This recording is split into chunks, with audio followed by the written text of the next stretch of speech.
ngasi January ki tang mga English singani kun ga mga pausagi kun waksing ki taruk ni panba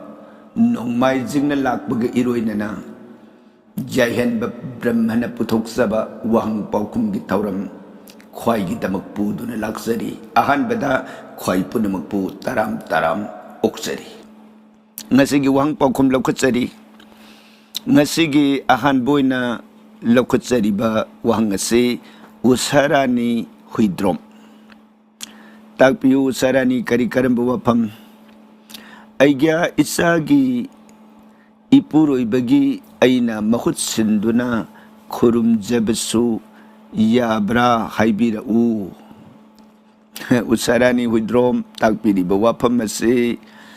aikoigi rasibu sengananaba mantra dugi matangda pukhat pirak bu wafam se yariba makaidi usarani isa isana sonbiu isa isana taubiu haiba maduna khwaidagi hena afaba poldu phanggadori bani hadana bedana tambiram bani adubu tangai padragadi yengbiu sumoidana thamjari tagatsari wahang pukhat pirak pasigi damak tainarak padang sige anu suboy na lokotsari basna aribam binarani devi Hare Krishna Radhe Oja Kurumjari Wari Nungaijai Binarani Tagatsari Binarani na Isorgi nama magaloy na ako'y bu Kurumbirakpa ako'y su taram-taram na usarani gi kurumba bhakti oksari aduga ako'y na sandoksari ba wari gi thauram asibu tabiraga nungai haina phongdok pirakpa sigi damak ako'y gi maikaidagi hainingai leitana thagatsabadu phongdoksari aduga ngasigi ahumsubada pukhat pira ibasina Babita Devi Hare Krishna Kurumjari Ojabu Hare Krishna aikogi maikaidagi binarani gi kurumba taram taram na oksari Ojabu imoinu ima kurumba se tang tarada tarani thoini panbagi pungpham sangi haibasibu kayam sumbano aduga wahang hangjekibagi paukum pibirakpagi mapan naidana Ojabu thagatsari Babita takpira iba wapamasi tarani tang tarada tarani thoini pan bagi pungpham sangi haibasi sumi tang tarada numisida imoinugi leikriba tarani thoini pan bada oigadabasi tang tara iraigi ayuk pung taraga minute kun satpadagi tarani thoini panbagi pungpham asi sangba hauraga tang taramathoi thangjagi ayuk pung nipan ga minute kun mathoi satpa matamda tarani thoini panbagi pung asi loikhiba haibatai adudagidi haibadi thangje numit asigi tarani thoini palibasigi pung nipan ga minute kun nithoi ha satpadagidi tarahumdoi nipan bagi pung asi haukre adunani makoina pungpham sangi hairibase adubu numisida tarahumdoi ni pali hainadi iba yadaba karigino na bada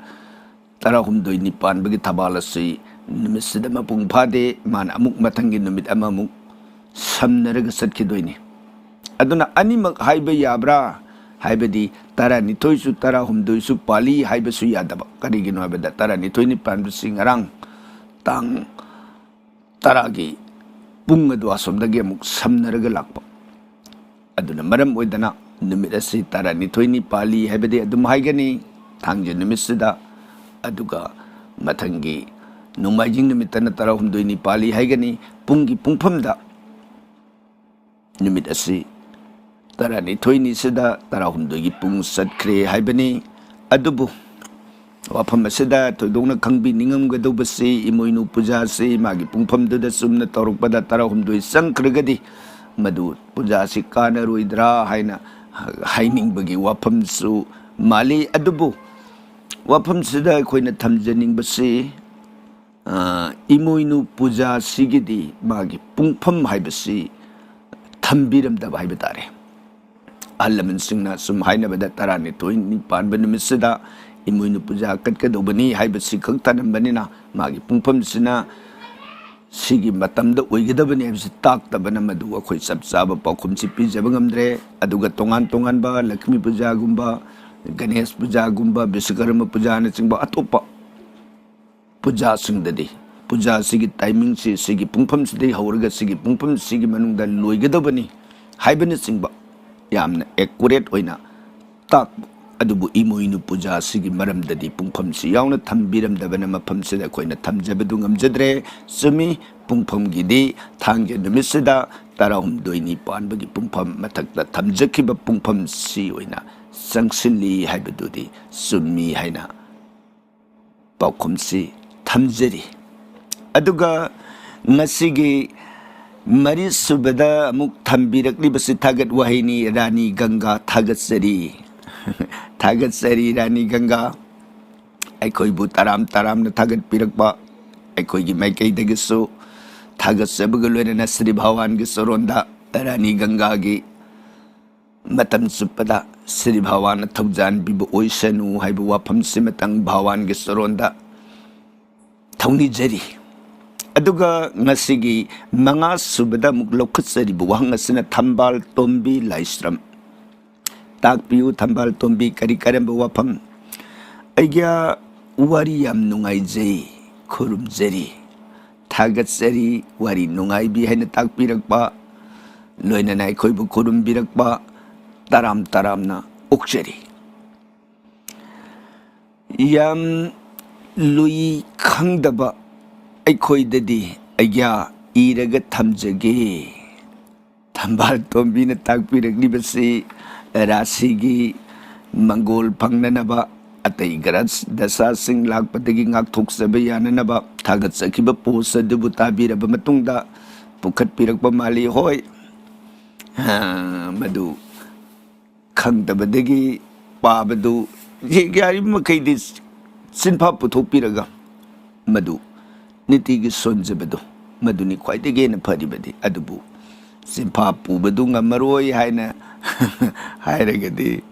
ꯃꯗꯨ ꯏꯔꯒ ꯊꯝꯕꯤꯒꯦ ꯍꯥꯏꯕꯗꯨꯗ ꯀꯔꯤꯕꯨꯗꯤ ꯍꯥꯏꯒꯅꯤ? ꯑꯄꯥꯝꯕ ꯇꯧꯕꯤꯔꯣ ꯁꯨꯝꯃꯣꯏꯗꯅ ꯊꯝꯕꯥꯜ ꯇꯣꯝꯕꯤꯒꯤ ꯃꯐꯝꯗ ꯅꯤꯡꯁꯤꯡꯖꯔꯤ, ꯊꯥꯒꯠꯆꯔꯤ ꯋꯥꯍꯪ ꯄꯨꯈꯠꯄꯤꯔꯛꯄꯁꯤꯒꯤꯗꯃꯛ꯫ ꯇꯥꯏꯅꯔꯛꯄꯗ ꯉꯁꯤꯒꯤ 6ꯁꯨꯕ ꯑꯣꯏꯅ ꯑꯃꯨꯛ ꯂꯧꯈꯠꯆꯔꯤꯕꯁꯤꯅ ꯁꯣꯃꯣꯂꯥ ꯊꯤꯉꯣꯝ, ꯍꯔꯦ ꯀ꯭ꯔꯤꯁꯅ, ꯔꯥꯙꯦ ꯔꯥꯙꯦ, ꯑꯩꯒ ꯈꯨꯔꯨꯝꯖꯔꯤ꯫ ꯍꯔꯦ ꯀ꯭ꯔꯤꯁꯅ, ꯑꯩꯈꯣꯏꯒꯤ ꯃꯥꯏꯀꯩꯗꯒꯤ ꯈꯨꯔꯨꯝꯕꯤꯔꯛꯄ ꯇꯔꯥꯝ ꯑꯣꯛꯆꯔꯤ꯫ ꯋꯥꯍꯪ ꯑꯃꯇꯪ ꯍꯪꯖꯒꯦ ꯑꯩꯒ, ꯇꯥꯛꯄꯤꯌꯨ ꯀꯔꯝꯕ ꯋꯥꯐꯝ? ꯏꯃꯣꯏꯅꯨ ꯏꯃꯥꯒꯤ ꯈꯨꯔꯨꯝꯖꯕꯒꯤ ꯅꯨꯃꯤꯠꯁꯤ ꯄꯨꯡꯗ ꯌꯦꯡꯕꯗ 12ꯅꯤꯒꯤ ꯄꯨꯡꯐꯝ ꯆꯪꯏ ꯍꯥꯏꯔꯤꯕꯁꯤꯕꯨ ꯑꯩꯈꯣꯏꯗꯤ ꯈꯪꯖꯗꯦ, ꯑꯩꯒ꯭ꯌꯥꯅ ꯇꯥꯛꯄꯤꯌꯨ꯫ ꯊꯥꯏꯅꯗꯒꯤ 12 ꯄꯥꯟꯕꯗ ꯏꯃꯣꯏꯅꯨ ꯏꯃꯥꯒꯤ ꯄꯨꯖꯥꯅꯤ ꯍꯥꯏꯔꯒ ꯂꯩꯔꯝꯂꯕꯅꯤ꯫ ꯀꯦꯂꯦꯟꯗꯔꯁꯤꯕꯨ ꯂꯥꯜꯂꯕ꯭ꯔꯥ? ꯑꯃꯨꯛꯁꯨ ꯍꯟꯅ ꯈꯨꯔꯨꯝꯖꯔꯤ꯫ ꯁꯣꯃꯣꯂꯥ ꯊꯤꯉꯣꯝ, ꯋꯥꯍꯪꯁꯤꯒ ꯍꯥꯏꯐꯦꯠ ꯃꯥꯟꯅꯕ ꯋꯥꯍꯪꯒꯤ ꯄꯥꯎꯈꯨꯝ ꯃꯊꯛꯇ ꯊꯝꯖꯈꯤꯕꯗꯨꯗ ꯚꯥꯞ ꯇꯥꯕꯤꯔꯝꯂꯒꯅꯤ ꯍꯥꯏꯅ ꯈꯟꯖꯩ꯫ ꯆꯨꯝꯃꯤ, 12ꯅꯤ ꯄꯥꯟꯕꯒꯤ ꯄꯨꯡꯐꯝꯁꯤ ꯆꯪꯁꯤꯜꯂꯤ, ꯑꯗꯨꯕꯨ ꯇꯥꯛꯄꯤꯔꯤꯕ ꯊꯥꯏꯅꯗꯒꯤ 12ꯅꯤ ꯄꯥꯟꯕꯗ ꯏꯃꯣꯏꯅꯨ ꯏꯃꯥꯒꯤ ꯄꯨꯖꯥ ꯀꯠꯅꯔꯛꯏ ꯍꯥꯏꯕ ꯋꯥꯐꯝꯁꯤꯗ ꯁꯨꯝꯃꯛ ꯀꯠꯄꯤꯕꯗ ꯀꯥꯏꯔꯣꯏꯗ꯭ꯔꯥ ꯍꯥꯏꯅ ꯑꯩꯈꯣꯏꯁꯨ ꯈꯟꯖꯩ꯫ ꯃꯔꯝꯗꯤ ꯏꯃꯣꯏꯅු ꯏꯃꯥꯒꯤ ꯄꯨꯖꯥꯁꯤ ꯑꯇꯩ ꯏꯁꯣꯔꯁꯤꯡꯒꯤ ꯃꯇꯧꯒꯨꯝꯅ ꯄꯨꯡꯐꯝꯁꯤꯒꯤ ꯃꯇꯝꯁꯤꯗ ꯃꯥꯒꯤ ꯄꯨꯖꯥ ꯍꯧꯒꯗꯕꯅꯤ, ꯄꯨꯡꯐꯝꯁꯤꯗ ꯄꯨꯖꯥ ꯂꯣꯏꯒꯗꯕꯅꯤ꯫ ꯑꯐꯕ ꯃꯥꯒꯤ ꯄꯨꯖꯥꯒꯤ ꯃꯇꯝ ꯍꯥꯏꯕꯗු ꯏꯃꯣꯏꯅු ꯏꯃꯥꯒꯤ ꯃꯐꯝꯁꯤꯗꯗꯤ ꯊꯝꯕꯤꯔꯝꯕꯗꯨ ꯊꯦꯡꯅꯖꯗꯦ꯫ ꯃꯔꯝ ꯑꯗꯨꯅ ꯅꯨꯃꯤꯠꯁꯤꯗ 12ꯅꯤ ꯄꯥꯟꯕ ꯍꯥꯏꯕꯗꯨꯗꯤ ꯄꯨꯡꯗꯨ ꯑꯗꯨꯝ ꯁꯣꯛꯏ ꯃꯥꯒꯤꯁꯨ, ꯑꯗꯨꯅ ꯄꯥꯡꯊꯣꯛꯄꯤꯕꯗ ꯌꯥꯒꯗ꯭ꯔꯥ ꯍꯥꯏꯅ ꯈꯟꯖꯩ꯫ ꯑꯩꯈꯣꯏꯁꯨ ꯑꯗꯨꯝ 12ꯅꯤ ꯏꯔꯥꯏꯁꯤꯗ ꯄꯥꯡꯊꯣꯛꯆꯒꯦ ꯍꯥꯏꯅ ꯈꯟꯖꯔꯤ꯫ ꯁꯨꯝꯃꯣꯏꯗꯅ ꯁꯣꯃꯣꯂꯥ ꯊꯤꯉꯣꯝꯒꯤ ꯃꯐꯝꯗ ꯊꯝꯖꯔꯤ, ꯊꯥꯒꯠꯆꯔꯤ꯫ ꯇꯥꯏꯅꯔꯛꯄꯗ ꯉꯁꯤꯒꯤ 8ꯁꯨꯕ ꯑꯣꯏꯅ ꯑꯃꯨꯛ ꯄꯨꯈꯠꯄꯤꯔꯛꯏꯕꯁꯤꯅ ꯄꯨꯈ꯭ꯔꯝꯕꯝ ꯄꯗꯃꯥ, ꯌꯥꯝ ꯅꯨꯡꯉꯥꯏꯖꯔꯦꯒ꯭ꯌꯥ ꯊꯥꯒꯠꯆꯔꯤ ꯑꯩꯈꯣꯏꯅ ꯊꯝꯖꯔꯤꯕ ꯇꯧꯖꯔꯤꯕ ꯍꯤꯔꯝ ꯑꯃꯕꯨ ꯌꯦꯡꯕꯤꯔꯕ ꯇꯥꯕꯤꯔꯕ ꯃꯇꯨꯡꯗ ꯅꯨꯡꯉꯥꯏ ꯍꯥꯏꯅ ꯐꯣꯡꯗꯣꯛꯄꯤꯔꯛꯄ ꯃꯁꯤꯒꯤꯗꯃꯛ ꯑꯩꯈꯣꯏꯒꯤ ꯃꯥꯏꯀꯩꯗꯒꯤ ꯑꯄꯦꯟꯕ ꯑꯃꯗꯤ ꯊꯥꯒꯠꯆꯕ ꯐꯣꯡꯗꯣꯛꯆꯕꯒ ꯂꯣꯏꯅꯅ ꯁ꯭ꯔꯤ ꯚꯒꯋꯥꯟꯒꯤ ꯆꯣꯔꯣꯟꯗ ꯄꯨꯈ꯭ꯔꯝꯕꯝ ꯄꯗꯃꯥꯒꯤ ꯃꯪꯒꯣꯜ ꯑꯁꯤꯔꯕꯥꯗ ꯅꯤꯖꯔꯤ ꯑꯗꯨꯒ ꯉꯁꯤꯒꯤ ꯅꯤꯄꯥꯟ ꯁꯨꯕꯗ ꯑꯃꯨꯛ ꯂꯧꯈꯠꯆꯔꯤꯕꯁꯤꯅ ꯖꯣꯏꯆꯟꯗ꯭ꯔ ꯌꯦꯟꯗ꯭ꯔꯦꯝꯕꯝ ꯇꯥꯛꯄꯤꯌꯨ ꯖꯣꯏꯆꯟꯗ꯭ꯔ ꯀꯔꯤ ꯀꯔꯝꯕ ꯋꯥꯐꯝ ꯑꯣꯖꯥ ꯏꯁꯀ꯭ꯔꯤꯟꯗ ꯁꯣꯟꯒꯗꯕ ꯑꯗꯨ ꯏꯊꯣꯛꯄꯤꯔꯛꯂꯕꯗꯤ ꯌꯥꯝ ꯅꯨꯡꯉꯥꯏꯖꯒꯅꯤ ꯖꯣꯏꯆꯟꯗ꯭ꯔ ꯌꯦꯟꯗ꯭ꯔꯦꯝꯕꯝ ꯇꯥꯛꯄꯤꯔꯛꯂꯤꯕ ꯋꯥꯐꯝꯁꯤ ꯑꯩꯈꯣꯏꯅ ꯖꯟꯃꯔꯥꯁꯤ ꯈꯨꯔꯨꯝꯖꯕꯒꯤ ꯋꯥꯐꯝꯁꯤꯗ ꯄꯨꯈꯠꯄꯤꯔꯛꯄ ꯃꯥꯜꯂꯤ ꯆꯨꯝꯃꯤ ꯏꯁꯀ꯭ꯔꯤꯟꯗ ꯏꯖꯒꯦ ꯍꯥꯏꯅ ꯍꯥꯏꯐꯦꯠ ꯈꯟꯖꯔꯝꯕꯅꯤ ꯑꯗꯨꯕꯨ ꯀꯅꯥꯒꯨꯝꯕꯅ ꯑꯩꯈꯣꯏꯅ ꯊꯝꯖꯔꯤꯕ ꯕ꯭ꯂꯣꯛ ꯄꯣꯁ ꯑꯁꯤꯗ ꯑꯄꯥꯝꯕ ꯄꯥꯝꯗꯕ ꯂꯩꯔꯒꯁꯨ ꯑꯩꯈꯣꯏꯅ ꯍꯌꯦꯡ ꯃꯇꯝ ꯃꯥꯡꯅ ꯋꯥꯅ ꯏꯗꯅ ꯃꯗꯨꯒꯤ ꯄꯣꯠꯇꯨ ꯁꯦꯝꯃꯨꯔꯒ ꯄꯥꯝꯗꯕꯁꯤꯡꯅ ꯑꯣꯟꯅ ꯇꯩꯅꯕ ꯈꯟꯈꯤꯕ ꯑꯗꯨꯗ ꯃꯟꯇ꯭ꯔꯒꯤ ꯃꯒꯨꯟꯗꯨ ꯃꯥꯡꯈꯤꯒꯗ꯭ꯔꯥ ꯈꯟꯖꯗꯨꯅ ꯑꯩꯈꯣꯏꯅ ꯃꯗꯨ ꯁꯦꯀ꯭ꯔꯦꯁꯤ ꯑꯣꯏꯅꯁꯨ ꯊꯝꯒꯦ ꯀꯅꯥꯒꯨꯝꯕ ꯄꯥꯝꯕꯤꯕꯁꯤꯡꯅ ꯑꯄꯥꯝꯕꯁꯤꯡꯅ ꯑꯩꯈꯣꯏꯒꯤ ꯊꯝꯖꯔꯤꯕ ꯋꯥꯆꯞ ꯅꯝꯕꯔ ꯑꯁꯤꯗ ꯏꯕꯤꯔꯛꯑꯣ ꯑꯩꯒꯤ ꯔꯥశꯤ ꯑꯁꯤꯅꯤ ꯑꯩꯒꯤ ꯔꯥశꯤꯁꯤꯒꯤ ꯁꯣꯟꯒꯗꯕ ꯃꯟꯇ꯭ꯔꯗꯨ ꯇꯥꯛꯄꯤꯔꯛꯎ ꯍꯥꯏꯅ ꯐꯣꯡꯗꯣꯛꯄꯤꯔꯛꯄ ꯃꯇꯝꯗ ꯑꯩꯈꯣꯏ ꯑꯏꯕꯗꯨ ꯁꯣꯏꯗꯅ ꯊꯥꯖꯔꯛꯀꯦ ꯃꯌꯥꯝꯒꯤ ꯑꯄꯨꯟꯕ ꯑꯣꯏꯅ ꯊꯥꯒꯠꯆꯈꯤꯗ꯭ꯔꯦ ꯑꯗꯨꯝ ꯑꯣꯏꯅ ꯊꯥꯖꯒꯦ ꯍꯥꯏꯕꯒꯤꯗꯃꯛ ꯅꯍꯥꯟ ꯑꯩꯈꯣꯏꯅ ꯕ꯭ꯂꯣꯛ ꯁꯦꯝꯖꯕ ꯃꯇꯝꯗꯁꯨ ꯊꯝꯖꯈꯤꯕꯗꯨꯅꯤ ꯍꯦꯟꯅ ꯈꯪꯕꯤꯅꯤꯡꯕ ꯄꯥꯝꯕꯤꯔꯒꯗꯤ ꯃꯟꯇ꯭ꯔꯗꯨ ꯈꯪꯍꯟꯕꯤꯔꯛꯎ ꯑꯩꯈꯣꯏ ꯁꯣꯏꯗꯅ ꯑꯏꯕꯗꯨ ꯊꯥꯖꯔꯛꯀꯦ ꯁꯨꯝ ꯑꯣꯏꯗꯅ ꯊꯥꯒꯠꯆꯔꯤ ꯖꯣꯏꯆꯟꯗ꯭ꯔ ꯄꯥꯝꯕꯤꯔꯤꯕ ꯏꯁꯥꯒꯤ ꯔꯥశꯤꯗꯨ ꯈꯪꯍꯟꯕꯤꯔꯛꯑꯣ ꯁꯣꯏꯗꯅ ꯑꯩꯈꯣꯏ ꯑꯏꯕꯗꯨ ꯊꯥꯖꯔꯛꯀꯦ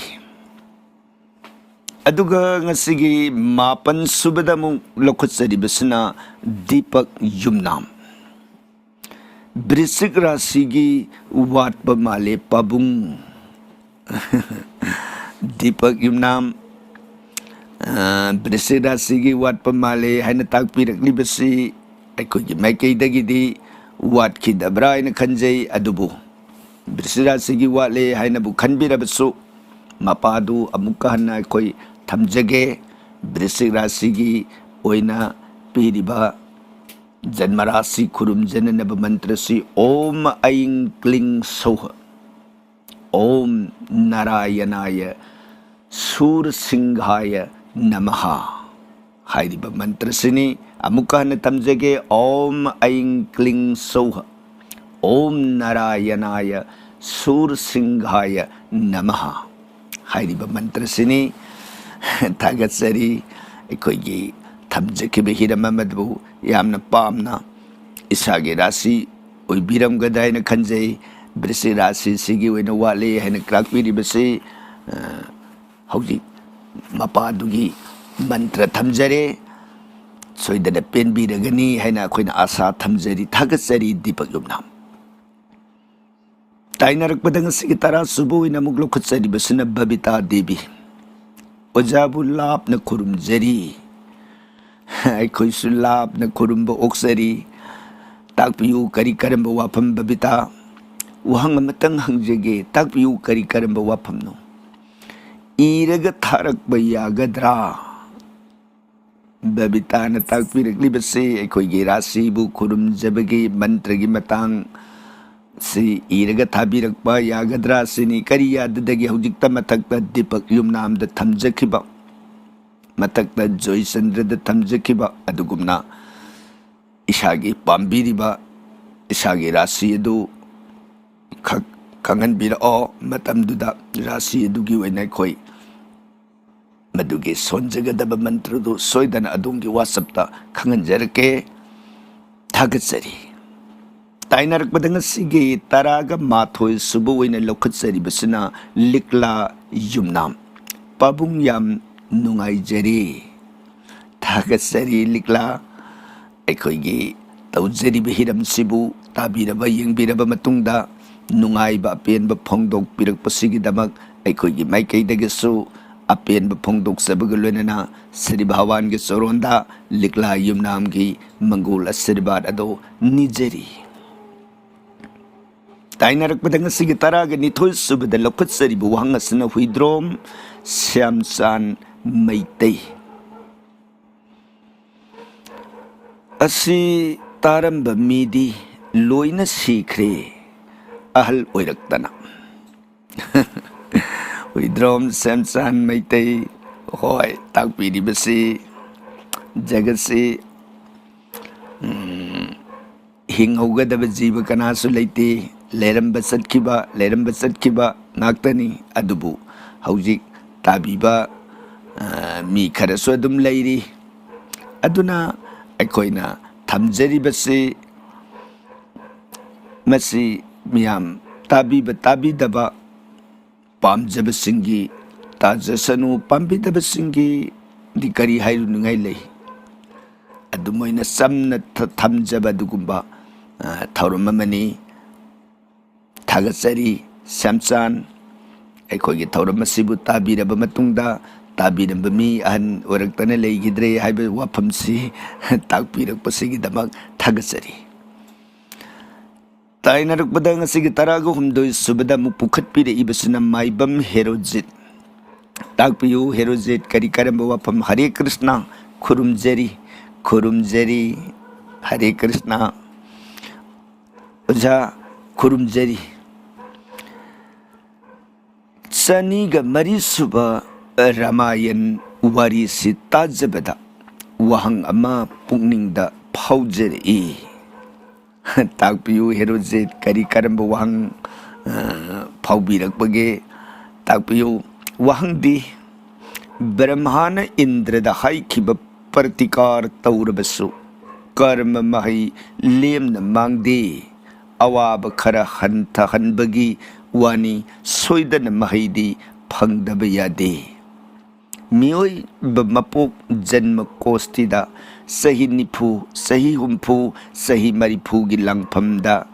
ꯐꯪꯂꯤꯕ ꯑꯋꯥ ꯑꯅꯥꯒꯤ ꯄ꯭ꯔꯇꯤꯀꯥꯔꯗꯤ ꯏꯁꯣꯔꯒꯤ ꯃꯐꯝꯗ ꯆꯪꯖꯗꯨꯅ ꯑꯋꯥ ꯑꯅꯥ ꯇꯥꯍꯟꯕꯤꯅꯨ ꯍꯥꯏꯖꯩ, ꯈꯨꯔꯨꯝꯖꯩ꯫ ꯍꯥꯏꯔꯤꯕ ꯆꯍꯤ ꯃꯇꯥꯡꯁꯤꯗ ꯃꯄꯨꯟꯁꯤ ꯂꯣꯏꯈꯤꯕꯁꯨ ꯊꯦꯡꯅꯖꯩ꯫ ꯀꯅꯥꯒꯨꯝꯕꯅ ꯑꯋꯥ ꯑꯅꯥ ꯏꯌꯥꯎ ꯌꯥꯎꯗꯅ ꯆꯍꯤꯁꯤ ꯂꯥꯟꯊꯣꯛꯄꯁꯨ ꯊꯦꯡꯅꯖꯩ꯫ ꯃꯁꯤꯒꯤ ꯀꯔꯃ ꯐꯣꯜꯁꯤ ꯃꯃꯥꯡ ꯃꯄꯣꯛꯀꯤ ꯑꯣꯏꯒꯗ꯭ꯔꯥ, ꯍꯟꯗꯛ ꯃꯄꯣꯛꯀꯤ ꯑꯣꯏꯒꯗ꯭ꯔꯥ ꯑꯣꯖꯥ? ꯍꯦꯔꯣꯖꯤꯠ ꯌꯥꯝꯅ ꯐꯖꯅ ꯋꯥꯐꯝ ꯈꯔ ꯐꯣꯡꯗꯣꯛꯄꯤꯔꯛꯏ꯫ ꯆꯨꯝꯃꯤ, ꯃꯁꯤ ꯃꯃꯥꯡꯒꯤ ꯃꯄꯣꯛꯀꯤꯅ ꯃꯄꯨꯡ ꯑꯣꯏꯔꯒ ꯍꯟꯗꯛꯀꯤ ꯃꯄꯣꯛꯀꯤꯁꯨ ꯑꯗꯨꯝ ꯁꯝꯖꯤꯟꯅꯕ ꯍꯥꯏꯕꯗꯨꯅꯤ ꯀꯔꯃꯒꯤ ꯐꯣꯜ ꯍꯥꯏꯕꯁꯤ꯫ ꯑꯁꯨꯝ ꯑꯣꯏꯗꯅ ꯑꯣꯟꯅ ꯖꯒꯠꯁꯤ ꯆꯠꯂꯛꯄꯅ ꯃꯔꯝ ꯑꯣꯏꯗꯅ ꯑꯣꯏꯈꯤꯕꯃꯛꯇꯅꯤ ꯍꯦꯔꯣꯖꯤꯠꯅ ꯄꯥꯎꯈꯨꯝꯁꯨ ꯌꯥꯎꯅ ꯏꯕꯤꯔꯛꯑꯦ꯫ ꯃꯁꯤꯒꯤꯗꯃꯛ ꯊꯥꯒꯠꯆꯔꯤ꯫ ꯇꯥꯏꯅꯔꯛꯄꯗ 2 ꯁꯨꯕ ꯑꯣꯏꯅ ꯍꯦꯔꯣꯖꯤꯠꯅ ꯑꯃꯨꯛ ꯄꯨꯈꯠꯄꯤꯔꯛꯏꯕꯁꯤ ꯁ꯭ꯔꯤ ꯚꯒꯋꯥꯟ ꯔꯥꯝ ꯀ꯭ꯔꯤꯁꯅꯒꯤ ꯄꯨꯟꯁꯤ ꯈꯣꯡꯆꯠꯁꯨ ꯑꯋꯥ ꯑꯅꯥꯅ ꯊꯜꯂꯤ꯫ ꯁ꯭ꯔꯤ ꯚꯒꯋꯥꯟꯒꯤ ꯋꯥꯔꯤꯁꯤ ꯇꯥꯖꯔꯒ ꯄꯨꯛꯅꯤꯡꯁꯤ ꯈꯔ ꯃꯈꯩꯗꯤ ꯐꯥꯊꯖꯩ꯫ ꯖꯤꯕ ꯀꯧꯕꯅꯤꯅ ꯏꯁꯣꯔꯗ ꯄꯨꯛꯅꯤꯡꯁꯦ ꯃꯇꯝ ꯆꯨꯞꯄꯗ ꯂꯨꯞꯁꯤꯟꯗꯨꯅ ꯊꯝꯕ ꯉꯝꯖꯗꯦ꯫ ꯑꯄꯥꯝꯕ ꯀꯜꯂꯛꯄ ꯃꯤꯍꯧꯕ ꯅꯥꯄꯜ ꯑꯁꯥꯎꯕꯁꯤꯅ ꯌꯥꯝꯅ ꯂꯥꯏꯅ ꯆꯤꯡꯗꯨꯅ ꯄꯨꯏ꯫ ꯃꯁꯤꯗꯒꯤ ꯈꯔꯗꯪ ꯉꯥꯛꯊꯣꯛꯄ ꯉꯝꯖꯅꯕ ꯎꯄꯥꯏ ꯑꯃꯇꯪ ꯈꯪꯍꯟꯕꯤꯌꯨ ꯑꯣꯖꯥ, ꯈꯨꯔꯨꯝꯖꯔꯤ ꯍꯔꯦ ꯀ꯭ꯔꯤꯁꯅ꯫ ꯃꯥꯏꯕꯝ ꯍꯦꯔꯣꯖꯤꯠ ꯌꯥꯝꯅ ꯆꯪꯈꯣꯟꯅ ꯐꯖꯕ ꯋꯥꯍꯩ ꯋꯥꯇꯥꯒ ꯂꯣꯏꯅꯅ ꯐꯖꯅ ꯀꯂꯝ ꯅꯥꯏꯅ ꯏꯕꯤꯔꯛꯄ ꯑꯩꯈꯣꯏꯒꯤ ꯅꯨꯡꯁꯤꯖꯔꯕ ꯚ꯭ꯌꯨꯋꯔꯅꯤ꯫ ꯇꯥꯛꯄꯤꯔꯛꯂꯤꯕ ꯋꯥꯐꯝꯁꯤ ꯀꯔꯤꯕꯨꯗꯤ ꯍꯥꯏꯒꯅꯤ? ꯖꯤꯕ ꯍꯥꯏꯕꯁꯤ ꯍꯥꯏꯈ꯭ꯔꯦ ꯒꯤꯇꯥꯗ ꯅꯥꯝ ꯑꯃ, ꯁꯪꯁꯥꯔꯁꯦ ꯑꯩꯒꯤ ꯅꯠꯇꯦ, ꯃꯃꯇꯥ ꯑꯩꯒꯤꯅꯤ, ꯑꯅꯤꯁꯦ ꯃꯨꯟꯅ ꯈꯪꯉꯨ ꯍꯥꯏꯗꯅ ꯑꯩꯒꯤꯅꯤ ꯍꯥꯏꯕ ꯋꯥꯈꯜ ꯑꯁꯦ ꯃꯁꯤꯗ ꯑꯁꯛꯇꯤ ꯍꯦꯟꯅ ꯄꯥꯝꯁꯤꯟꯗꯨꯅ ꯂꯩꯔꯤꯕ ꯃꯈꯩ ꯁꯪꯁꯥꯔꯁꯤꯗ ꯍꯟꯖꯤꯟ ꯁꯨꯝ ꯄꯣꯛꯀꯅꯤ ꯍꯥꯏꯕ नाम अमा अꯩगी नत्रे हाइने हे खलक मिकुप्ता संसार से प्राप्त होइरे लांथोए अदुना मिकुप खुदिंग मफम खुदिंग मतम चुप्पदा संसार सागर सिदा संसार की माया बंधन सिदा लेरुरबनिना कोई थादोकपदि ngамोए हाइबदि काम क्रोध लोभ मोह मद मासुर जापाम सौब कलक सुमत नापल मयै काबा हाइरिब तरुकसे मसी कनादगी उरखिबनो न हाइबदा ngसाइगी पंचभूत हाइदना कोइन मयसिंग नुंसित आकाश पृथ्वी हाइरिब मसाक मंगा से कनादगी उरखी हाइबदा ngसाइगी त्रिगुणतितली गुण अहुमदो सत्वरजतम कौब मागी वहंथोक अर्थ यांग्रे अदुबु संपन्न हाइरबदा सत्य हाइबदि अमंबसु नतबा अंगानबसु नतबा रज्जैबना अंगानब तम हाइबना अमंब हाइरिब गुण अहुम से मसी कनादगी थोलखिबगे हाइबदा परमेश्वर भगवान मंगोंदगी ओइरखिबने हाइरिब गुण अहुम सिगी इथकदगी विकार होरपदा अहुम सिगी यानसिनब तमग पुलकप रजग पुलकप सत्तग पुलकप सत्तग रजग सत्तग तमग रजग तमग सुमुदना अहुम सिगी यानसिनरप इथकदगी हालहानबदा आकाश हाइबसि पोलखि अहुम सिना पुथोकिबसि हालहानबदा आकाश आकाशना नुंसित पोले नुंसितना मई पोले मईना इसिंग पोए इसिंगना पृथ्वी सि पोलखि अदुना आकाश मंगोंदगी पोलखिबा तन्मात्रा मसाक मरीसी सिगा यावरगा ngसाइगी पंचभूत हाइदना भूत मंगासी ओइरखि हाइरिबा भूत मंगा दुना सेमखिबा जीव ओइबनिना अइगी पुगनिंग वाखलसे मतम सुपदा ngसाइगी त्रिगुणतितली सत्तरजतम कौब इथक अहुमदो मदुना यानसिनरगा सेमखिबा मसाक ओइबनिना जीवसे चिंजाकता पुगनिंगदा थबकता हौजिकता कपमिबा अइना नोइबा नोअमिबा अइना अमुक हराउरिबा अइदि इतोमता मसि कनाना सानरिबगे हाइबदा ngसाइगी त्रिगुणतितली गुल अहुमदो मदुना थोगलखिबा ngakतने अइना करिगुंबदा अथुंबने हेना सानिंगकपा अखाबने हेना सानिंग असिनबने हेना सानिंगकपा सिसु इतोमता हौरिबा अइगी विकारमने असिगुंबा मानदब मागी खोंगचसिन जगत ताइबंगपान की लीलासी ओइननबगिदम आ विद्या कोबी लाइरेंबिसी भावान पुथोए अदुगा तोंगान तोंगान ब लीलासंगस अदुगा सानरी ब लीलासे जगरसे अरेंबनी खंगु लेंगदब आसुत ओइब परम पुरुष ओइब माबु खंगु हाइबसे तांगननबगिदमने तोंगान तोंगान ब धर्म के शास्त्र मयाम अम लेरिबसे अदुना अर्जुन कृष्ण ने हाइग्रे अर्जुन पुंगा संसार से अइगे वखन सिबु कमाइन थादोकदगे इबुंगोन अइगे वखल से खलल इबदु कनाननो नंगे थमोइ नुंग लोलिब जेगनब तरुतो हाइबदि ngसाइ मथक्ता पनखिबा काम क्रोध लोभ मोह मद मासुर जापाम सौब कलकबद सिंग तरुकदो मदुदगी ओइ लखिबा ngakतने अदुना मदुदगी नंगना कोके हाइब तारगदे तत्तना अइगी फमदा आश्रय लो अइगी नाम तत्तना सोलो अइब नुंसीबा हना तम्मो नंगना इब तत्तना नुंसीना निंग अब मतमदा नंगी नुंसितगी हेना यांगिबा पुगनिंगदगी हेना यांग्रबा नंगी langam phangam नंगी पुगनिंग सन सला पुनमक्तो हरि अइना लाइना फाबिगे अइंगोंदा संजो अन गीता के इरोइ लोइबदा समु हाइरिबदो इबुंगोना सर्व धर्मान धर्म पुनमक सिंगदो थादोक्तना कृष्ण अइगी फमदा संजो हाइदना ताखिबा वाफम अदुना मरम ओइदना अखोइना ईश्वर की माइकेदा मतम चुपगी पुगनिंग से थमजब ngamnanaba अइगी अपामबदो अइना खुदक्ता थादोक्पा ngamद्रबसु असौबदो थादोक्पा ngamद्रबसु ईश्वर दुगा अइगा तत्तन सुम लेमिन्नब ngamnanaba अइ भ्यास अमा अइना होनजरगदि मतमदुदा सोइदना पुगनिंग अदु लांगसिनब ngamgani हाइबसि शास्त्रसिंगना ꯊꯝꯕꯤꯔꯝꯕ ꯋꯥꯐꯝ ꯃꯇꯦꯛ ꯑꯁꯤꯃꯇꯪ ꯃꯐꯝꯁꯤꯗ ꯍꯦꯔꯣꯖꯤꯠ ꯃꯥꯏꯕꯝꯒꯤ ꯃꯐꯝꯗ ꯊꯝꯖꯔꯤ, ꯊꯥꯒꯠꯆꯔꯤ ꯋꯥꯍꯪ ꯄꯨꯈꯠꯄꯤꯔꯛꯈꯤꯕꯁꯤꯒꯤꯗꯃꯛ꯫ ꯑꯗꯨꯒ ꯉꯁꯤꯒꯤ 14 ꯁꯨꯕꯗ ꯑꯃꯨꯛ ꯂꯧꯈꯠꯆꯔꯤꯕꯁꯤꯅ ꯒꯨꯔꯨ SIG ꯑꯣꯖꯥꯕꯨ ꯈꯨꯔꯨꯝꯖꯔꯤ꯫ ꯈꯨꯔꯨꯝꯕꯤꯔꯛꯄ ꯇꯔꯥꯝꯅ ꯑꯣꯛꯆꯔꯤ ꯒꯨꯔꯨ꯫ ꯏꯁꯣꯔꯅ ꯒꯨꯔꯨꯒꯤ ꯃꯥꯏꯀꯩꯗ ꯃꯪꯒꯣꯜ ꯑꯁꯤꯔꯕꯥꯗ ꯄꯤꯅꯕꯤꯕ ꯑꯣꯏꯁꯅꯨ꯫ ꯑꯗꯨꯒ ꯉꯁꯤꯒꯤ 15 ꯁꯨꯕꯗ ꯑꯃꯨꯛ ꯄꯨꯈꯠꯄꯤꯔꯛꯏꯕ ꯋꯥꯐꯝ ꯑꯁꯤꯅ ꯅꯤꯄꯥ ꯃꯆꯥ ꯁꯒꯣꯜꯁꯦꯝ꯫ ꯍꯔꯦ ꯀ꯭ꯔꯤꯁꯅ, ꯍꯔꯦ ꯑꯣꯖꯥꯕꯨ ꯈꯨꯔꯨꯝꯖꯔꯤ꯫ ꯍꯔꯦ ꯀ꯭ꯔꯤꯁꯅ, ꯑꯩꯈꯣꯏꯁꯨ ꯅꯤꯄꯥ ꯃꯆꯥꯒꯤ ꯈꯨꯔꯨꯝꯕꯤꯔꯛꯄ ꯇꯔꯥꯝꯅ ꯑꯣꯛꯆꯔꯤ꯫ ꯑꯣꯖꯥꯒꯤ ꯋꯥꯍꯪ ꯄꯥꯎꯈꯨꯝ ꯇꯥꯕꯗ ꯌꯥꯝꯅ ꯅꯨꯡꯉꯥꯏꯖꯩ꯫ ꯑꯣꯖꯥꯅ ꯍꯥꯏꯔꯛꯄ ꯋꯥꯍꯩ ꯈꯨꯗꯤꯡꯃꯛ ꯏꯁꯣꯔꯅ ꯍꯥꯏꯔꯛꯄ ꯃꯥꯜꯂꯤ꯫ ꯇꯥꯕꯗ ꯅꯨꯡꯉꯥꯏꯖꯩ, ꯄꯦꯟꯖꯩ꯫ ꯃꯈꯥ ꯇꯥꯔꯛꯄꯗ ꯋꯥꯍꯪ 2 ꯍꯪꯖꯔꯤ꯫ ꯅꯤꯄꯥ ꯃꯆꯥ ꯑꯣꯟꯊꯣꯛꯅ ꯋꯥꯡꯅ ꯊꯥꯒꯠꯄꯤꯔꯛꯈ꯭ꯔꯦ꯫ ꯖꯒꯠꯁꯤ ꯊꯥꯒꯠꯄꯤꯔꯛꯑꯒꯗꯤ ꯍꯦꯛ ꯍꯔꯥꯎꯕ, ꯑꯗꯨꯕꯨ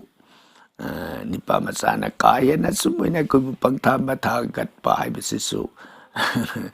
ꯄꯥꯝꯖꯗꯦ, ꯏꯀꯥꯏꯖꯩ ꯍꯥꯏꯖꯕ ꯇꯥꯏ꯫ ꯑꯗꯨꯒꯤ ꯁꯔꯨꯛꯄꯨꯗꯤ ꯑꯩꯈꯣꯏꯅ ꯈꯨꯝꯖꯈꯤꯕ ꯄꯥꯎꯈꯨꯝꯁꯤꯡ ꯑꯗꯨ ꯇꯥꯕꯤꯔꯒ ꯄꯦꯟꯕꯤꯕ ꯋꯥꯍꯩ ꯑꯗꯨꯃꯇꯪ ꯐꯣꯡꯗꯣꯛꯄꯤꯔꯒ ꯍꯪꯕꯤꯅꯤꯡꯕ ꯑꯇꯣꯞꯄ ꯋꯥꯍꯪꯁꯤꯡ ꯑꯗꯨ ꯍꯪꯕꯤꯌꯨ꯫ ꯑꯩꯈꯣꯏꯅ ꯈꯨꯝꯕ ꯉꯝꯃꯣꯏꯗꯕ ꯄꯥꯎꯈꯨꯝ ꯑꯣꯏꯔꯒꯗꯤ ꯑꯩꯈꯣꯏ ꯈꯪꯖꯗꯦ ꯑꯗꯨꯝ ꯍꯥꯏꯖꯒꯅꯤ꯫ ꯈꯨꯝꯕ ꯉꯝꯒꯗꯧꯕ ꯋꯥꯍꯪꯁꯤꯡꯒꯤ ꯄꯥꯎꯈꯨꯝꯗꯤ ꯑꯩꯈꯣꯏꯅ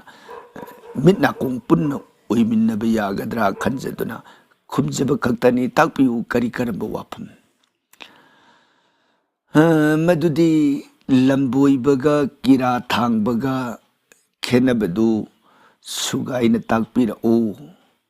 ꯑꯩꯈꯣꯏꯒꯤ ꯏꯃꯨꯡꯗꯤ ꯍꯤꯟꯗꯨ ꯙꯔꯃ ꯍꯥꯏꯒꯗ꯭ꯔꯥ ꯒꯧꯔ ꯙꯔꯃ ꯆꯠꯂꯤ꯫ ꯃꯁꯤꯗ ꯆꯥꯕ ꯌꯥꯕ ꯌꯥꯗꯕ ꯆꯤꯟꯖꯥꯛ ꯑꯗꯨ ꯁꯨꯒꯥꯏꯅ ꯇꯥꯛꯄꯤꯔꯛꯎ꯫ ꯃꯣꯏꯗꯅ ꯇꯥꯛꯄꯤꯔꯛꯄ ꯋꯥꯐꯝꯅꯤ꯫ ꯅꯤꯄꯥ ꯃꯆꯥ ꯋꯥꯍꯪ ꯄꯨꯈꯠꯄꯤꯔꯛꯏꯕꯁꯤ ꯌꯥꯝꯅ ꯆꯥꯎꯕ ꯋꯥꯍꯪ ꯑꯣꯏ꯫ ꯁꯝꯅ ꯍꯥꯏꯖꯔꯕꯗ ꯋꯥꯍꯪꯁꯤ ꯆꯥꯎꯅ ꯚꯥꯁ ꯑꯣꯏꯅ ꯈꯨꯝꯃꯨꯔꯒꯗꯤ ꯋꯥꯍꯪ ꯄꯥꯎꯈꯨꯝꯒꯤ ꯊꯧꯔꯝꯁꯤ ꯁꯥꯡꯃꯜꯂꯤ ꯍꯥꯏꯕ ꯀꯅꯥꯒꯨꯝꯕꯒꯤ ꯃꯣꯠꯁꯤꯡ ꯐꯣꯡꯗꯣꯛꯄꯤꯔꯛꯄꯅ ꯃꯔꯝ ꯑꯣꯏꯗꯅ ꯁꯤꯒꯤꯗꯃꯛ ꯇꯣꯉꯥꯟꯅ ꯄꯣꯁ ꯁꯦꯝꯖꯒꯦ, ꯕ꯭ꯂꯣꯛ ꯁꯦꯝꯖꯒꯦ꯫ ꯁꯝꯅ ꯍꯥꯏꯔꯕꯗ ꯂꯝꯕꯣꯏꯕꯒ ꯀꯤꯔꯥ ꯊꯥꯡꯕꯒ ꯈꯦꯠꯅꯔꯤꯕꯁꯤ, ꯂꯝꯕꯣꯏꯕ ꯍꯥꯏꯕꯒꯤ ꯁ꯭ꯔꯥꯗꯁꯤꯗꯅ ꯀꯔꯤ ꯍꯥꯏꯅꯤ, ꯃꯥꯒꯤ ꯁ꯭ꯔꯥꯗꯁꯤ ꯊꯣꯏꯗꯣꯛꯅ ꯁꯝꯖꯤꯟꯃꯟꯈꯤꯕꯅ ꯃꯥꯒꯤ ꯁ꯭ꯔꯥꯗꯁꯤꯗꯤ ꯂꯝꯕꯣꯏꯈ꯭ꯔꯦ ꯂꯣꯏꯔꯦ ꯍꯥꯏꯕꯒꯤ ꯚꯥꯞꯇ, ꯒꯧꯔ ꯚꯥꯞꯇ ꯄꯨꯝꯅꯃꯛ ꯂꯣꯏꯁꯤꯟꯈ꯭ꯔꯦ ꯍꯥꯏꯕ ꯇꯥꯏ꯫ ꯀꯤꯔꯥ ꯊꯥꯡꯕꯒꯤ ꯁ꯭ꯔꯥꯗꯁꯤꯗꯗꯤ ꯃꯥꯒꯤ ꯊꯋꯥꯏꯗꯨꯅ ꯍꯛꯆꯥꯡꯁꯤꯒ ꯂꯩꯃꯤꯟꯅꯔꯝꯕ, ꯑꯗꯨꯗꯒꯤ ꯃꯥꯅ ꯆꯠꯈꯤꯕ ꯃꯇꯝꯗ ꯃꯥꯒꯤ ꯃꯪꯒꯣꯜ ꯑꯣꯏꯈꯤꯗꯕ ꯇꯣꯉꯥꯟ ꯄ꯭ꯔꯇꯦꯛ ꯑꯣꯏꯅ ꯃꯉꯣꯟꯗ ꯁꯤꯟꯅꯔꯒ ꯄꯨꯖꯥꯒꯤ ꯃꯟꯇ꯭ꯔꯒꯤ ꯕꯤꯙꯤ ꯆꯞ ꯆꯥꯅ ꯁꯣꯟꯕꯤꯕꯅꯤ ꯃꯥꯒꯤ ꯃꯪꯒꯣꯜ ꯑꯣꯏꯈꯤꯅꯅꯕ ꯍꯥꯏꯗꯅ꯫ ꯑꯗꯨꯒ ꯂꯝꯕꯣꯏꯕꯒꯤ ꯁꯣꯔꯥꯁꯤꯗꯗꯤ ꯒꯧꯔ ꯚꯥꯞꯇ ꯂꯣꯏꯔꯦ ꯍꯥꯏꯗꯅ ꯀꯅꯥꯒꯨꯝꯕ ꯈꯔꯅꯗꯤ ꯃꯥꯒꯤ ꯁꯣꯟꯕꯇꯅ ꯃꯃꯤꯡ ꯐꯥꯎꯕ ꯄꯟꯕꯤꯗꯕ ꯍꯥꯏꯕ ꯇꯥꯔꯦ꯫ ꯃꯃꯤꯡꯁꯤ ꯃꯍꯥꯟ ꯗꯥꯏꯁꯅꯥꯝ ꯑꯃ ꯄꯤꯈꯤꯕꯗꯣ, ꯗꯥꯏꯁꯅꯥꯝꯗꯨ ꯐꯥꯎꯕ ꯄꯟꯗꯅ ꯒꯧꯔꯒꯤ ꯃꯟꯇ꯭ꯔ ꯈꯔ ꯁꯣꯜꯂꯒ ꯃꯥꯒꯤ ꯅꯥꯝ ꯃꯥꯂꯥꯗꯨꯒꯤ ꯎꯔꯤꯛ ꯂꯨꯀꯨꯟꯗꯨꯒꯤ ꯃꯟꯇ꯭ꯔ ꯈꯔꯗꯨ ꯁꯣꯟꯕꯤꯔꯒ ꯍꯦꯛꯇ ꯕꯤꯈ꯭ꯌꯥ ꯍꯥꯞꯄꯒ ꯊꯥꯗꯣꯛꯄꯤꯈ꯭ꯔꯦꯕ꯫ ꯁꯣꯔꯥꯠꯁꯤ, ꯂꯝꯕꯣꯏꯕꯒꯤ ꯁ꯭ꯔꯥꯗꯁꯤ ꯌꯥꯝꯅ ꯃꯑꯣꯡ ꯃꯔꯤꯜ ꯑꯃ ꯇꯥꯗꯕ ꯁ꯭ꯔꯥꯗ ꯍꯥꯏꯕꯗꯨ ꯍꯧꯖꯤꯛꯀꯤ ꯃꯇꯝꯁꯤꯗ ꯑꯣꯏꯔꯛꯏ꯫ ꯄꯨꯝꯅꯃꯛꯄꯨꯗꯤ ꯍꯥꯏꯖꯕ ꯅꯠꯇꯦ, ꯑꯌꯥꯝꯕꯅ ꯍꯥꯏꯕ ꯇꯥꯏ ꯂꯝꯕꯣꯏꯕ ꯁ꯭ꯔꯥꯗꯁꯤ ꯅꯤꯌꯣꯝ ꯆꯨꯝꯕ ꯁ꯭ꯔꯥꯗ ꯑꯣꯏꯅ ꯁꯣꯟꯅꯗ꯭ꯔꯦ꯫ ꯑꯗꯨꯒ ꯀꯤꯔꯥ ꯊꯥꯡꯕꯒꯤ ꯁ꯭ꯔꯥꯗꯒꯤ ꯅꯤꯌꯣꯝ ꯑꯁꯤ ꯃꯁꯤꯅ ꯑꯆꯨꯝꯕ ꯕꯤꯙꯤ ꯑꯣꯏ꯫ ꯑꯗꯨꯕꯨ ꯃꯇꯝꯅ ꯆꯠꯅꯕꯤ ꯍꯥꯏꯒꯗ꯭ꯔꯥ, ꯑꯌꯥꯝꯕꯅ ꯄꯥꯛ ꯁꯟꯅ ꯍꯧꯖꯤꯛꯁꯤ ꯂꯝꯕꯣꯏꯕꯁꯤꯗ ꯂꯣꯏꯅ ꯆꯠꯅꯈꯤꯕꯅ ꯇꯧꯔꯨꯅꯨ ꯍꯥꯏꯅ ꯑꯩꯈꯣꯏꯅ ꯊꯤꯡꯉꯨꯕꯁꯨ ꯉꯝꯗꯕ, ꯃꯥꯒꯤ ꯑꯄꯥꯝꯕꯅꯤꯅ ꯍꯥꯏꯗꯅ ꯑꯗꯨꯃꯥꯏꯅ ꯂꯩ꯫ ꯑꯗꯨꯒ ꯇꯥꯏꯅꯔꯛꯄꯗ ꯆꯥꯕ ꯌꯥꯕ ꯌꯥꯗꯕꯒꯤ ꯋꯥꯐꯝ ꯑꯁꯤꯁꯨ ꯌꯥꯝꯅ ꯄꯥꯛ ꯆꯥꯎꯏ꯫ ꯍꯪꯕꯤꯔꯛꯏꯕ ꯋꯥꯐꯝ ꯑꯁꯤ ꯍꯋꯥꯏ ꯃꯨꯁꯣꯔꯤ ꯆꯥꯕ ꯌꯥꯗꯕ ꯍꯤꯟꯗꯨ ꯙꯔꯃ ꯑꯣꯏꯅ ꯆꯠꯄꯁꯤꯡꯒꯤ ꯃꯐꯝꯗ ꯑꯗꯨꯗꯒꯤ ꯇꯤꯜꯍꯧ ꯆꯅꯝꯅꯆꯤꯡꯕ ꯆꯥꯕ ꯌꯥꯗꯕ ꯇꯣꯉꯥꯟ ꯇꯣꯉꯥꯟꯕ ꯃꯥꯒꯤ ꯃꯌꯥꯝ ꯂꯩꯈ꯭ꯔꯦ ꯇꯤꯜꯍꯧ ꯆꯥꯕ ꯌꯥꯗ꯭ꯔꯤꯕꯗꯨꯒꯤ ꯃꯔꯝ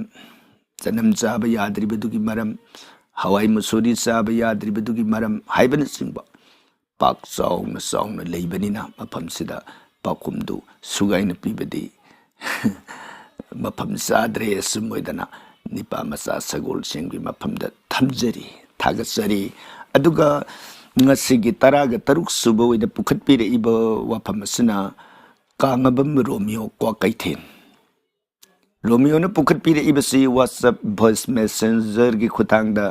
ꯊꯥꯕꯤꯔꯛꯄꯅꯤ ꯔꯣꯃꯤꯌꯣꯒꯤ ꯚꯣꯏꯁ ꯃꯦꯁꯦꯖ ꯑꯁꯤ ꯇꯥꯃꯤꯟꯅꯈꯤꯁꯤ ꯑꯣꯖꯥꯕꯨ ꯑꯍꯥꯟꯕꯗ ꯈꯣꯏꯔꯝꯖꯔꯤ ꯑꯣꯖꯥꯗ ꯋꯥꯍꯪ ꯑꯃꯈꯛꯇꯪ ꯍꯪꯖꯒꯦ ꯑꯩꯅ ꯁꯨꯝ ꯂꯤꯂꯥ ꯑꯣꯏꯅ ꯃꯇꯦꯛ ꯑꯃ ꯋꯥꯔꯤ ꯑꯃ ꯁꯨꯝ ꯇꯥꯖꯈꯤꯕ ꯍꯥꯏꯇꯥꯔꯦꯀꯣ ꯑꯩꯈꯣꯏꯒꯤ ꯋꯥꯔꯤꯗꯣ ꯀꯔꯝꯕ ꯃꯇꯥꯡꯗ ꯌꯥꯎꯕꯅꯣ ꯍꯥꯏꯕ ꯋꯥꯔꯤꯗꯨꯗꯤ ꯈꯪꯗꯦ ꯔꯦꯗꯤꯑꯣꯗ ꯂꯥꯛꯈꯤꯕꯅꯤ ꯑꯗꯨ ꯑꯩꯈꯣꯏꯒꯤ ꯂꯛꯁꯃꯤꯒ ꯀ꯭ꯔꯤꯁꯅꯒ ꯑꯩꯈꯣꯏꯒꯤ ꯁꯥꯎꯅꯔꯒ ꯑꯩꯈꯣꯏ ꯈꯠꯅꯔꯒ ꯃꯄꯥꯝꯗ ꯂꯛꯁꯃꯤꯁꯤ ꯃꯄꯣꯠ ꯃꯆꯩ ꯀꯔꯤ ꯀꯔꯥ ꯀ꯭ꯔꯤꯁꯅꯒꯤ ꯁꯩꯖꯥ ꯍꯥꯏꯕ ꯇꯥꯔꯦꯀꯣ ꯃꯥꯒꯤ ꯍꯤꯞꯅꯕ ꯐꯃꯨꯡ ꯂꯣꯏ ꯄꯨꯔꯒ ꯆꯠꯈꯤꯕ ꯍꯥꯏꯇꯥꯔꯦ ꯍꯅꯨꯃꯥꯟꯁꯨ ꯌꯥꯎꯏ ꯍꯅꯨꯃꯥꯟꯅꯒ ꯄꯣꯠ ꯆꯩ ꯊꯥꯡꯉꯤ ꯑꯗꯨꯒ ꯑꯩꯈꯣꯏꯒꯤ ꯁꯟꯅꯤ ꯗꯦꯕꯅ ꯑꯩꯈꯣꯏꯒꯤ ꯃꯤꯠꯌꯦꯡ ꯆꯪꯉꯒ ꯑꯩꯈꯣꯏꯒꯤ ꯕꯂꯔꯥꯝꯒ ꯀ꯭ꯔꯤꯁꯅꯒꯁꯦ ꯆꯥꯅꯤꯡꯉꯥꯏ ꯊꯛꯅꯤꯡꯉꯥꯏꯒ ꯂꯩꯇꯗꯅ ꯎꯅꯥ ꯑꯩꯈꯣꯏꯒꯤ ꯎꯍꯩꯒꯁꯦ ꯀꯩꯅꯣ ꯑꯣꯜꯍꯟꯈꯤꯕꯒꯤꯒ ꯌꯥꯎꯋꯦꯕ ꯙꯔꯃ ꯍꯥꯏꯅ ꯔꯦꯗꯤꯑꯣ ꯂꯤꯂꯥꯗꯨꯗ ꯇꯥꯈꯤꯕꯗ ꯑꯗꯨ ꯁꯤꯒꯤ ꯋꯥꯔꯤꯁꯤꯅ ꯀꯔꯝꯕ ꯃꯇꯥꯡꯗ ꯌꯥꯎꯕꯅꯣꯗꯣ ꯈꯪꯅꯤꯡꯕ ꯍꯥꯏꯇꯥꯔꯦ ꯁꯤꯒꯤ ꯋꯥꯔꯤꯁꯦ ꯔꯣꯃꯤꯌꯣꯅ ꯊꯝꯕꯤꯔꯛꯂꯤꯕ ꯋꯥꯔꯤ ꯑꯁꯤ ꯂꯛ꯭ष्ꯃꯤ ꯆꯔꯤꯇ꯭ꯔ ꯗ꯭ꯋꯥꯔꯀꯥꯄꯂꯥ ꯍꯥꯏꯕ ꯋꯥꯔꯤ ꯑꯗꯨꯒꯤ ꯃꯇꯥꯡ ꯑꯃꯅꯤ ꯃꯔꯝ ꯑꯗꯨꯅ ꯃꯁꯤꯗꯤ ꯃꯍꯥꯚꯥꯔꯠꯀ ꯔꯥꯃꯥꯌꯟꯒ ꯑꯇꯣꯞꯄ ꯋꯥꯔꯤ ꯑꯃꯠꯇꯒ ꯃꯔꯤ ꯂꯩꯅꯗꯦ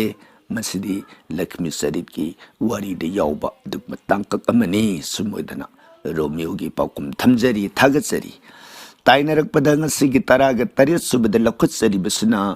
ꯂꯣꯔꯤ ꯃꯤꯡ BY9EZ